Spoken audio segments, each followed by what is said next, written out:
Pat Robertson was speaking to Tea Party author Joshua Charles, and he made some hilarious comments about Bernie Sanders supporters. These young people, these so-called millenniums, going to one of these Bernie Sanders rallies, and I think you're a bunch of ignorant sheep. They don't, I mean, they're cheering a man who wants to take away all their money. What is it?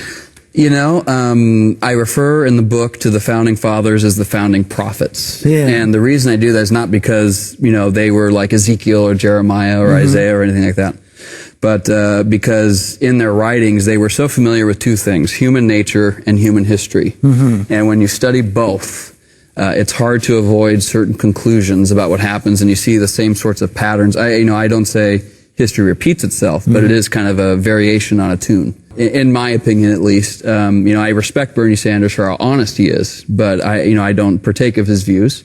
But a lot of things related to banking institutions, monopolies, class warfare type issues, breakdown of morality, on all these issues, the founding fathers had things to say. And like I said, it was completely prophetic. A lot of what it could have been said yesterday. They also had a balanced view of human nature. They weren't utopian at all. And Madison had that wonderful quote, if men were angels, you wouldn't need government. Pat Robertson is just trailing off into incoherent babble. Okay, you're getting a little old, Pat. You know, you might want to move along here, retire, go take some Percocet on a beach or something, because you're probably taking it on air anyway. I like how the Tea Party author refused to even agree with Pat Robertson. He's like, yeah, no, you see, the thing about the founders is the founders are great, kind of prophetic, aren't they? And the reality is, as we've discussed before from some extensive polling that Vox did, even Tea Party voters kind of agree with Bernie Sanders on many issues. 55% support a, quote, political revolution to redistribute wealth from the rich to the middle class. So maybe that has something to do with it. Why he's like, I don't know, he's kind of my favorite guy on the left. But anyway, yeah, no, the founding fathers, totally great, aren't they? Yeah, I think so. But that was hilarious, because look at exactly what Pat said. You know, the so-called millenniums, they're ignorant sheep. Pat, you can't call a group of people ignorant if you don't even know how to pronounce their title. That would mean you're ignorant, big guy. It's millennials, not millenniums. And again, ignorant sheep. Why? Well, because they're cheering a man who wants to take all their money.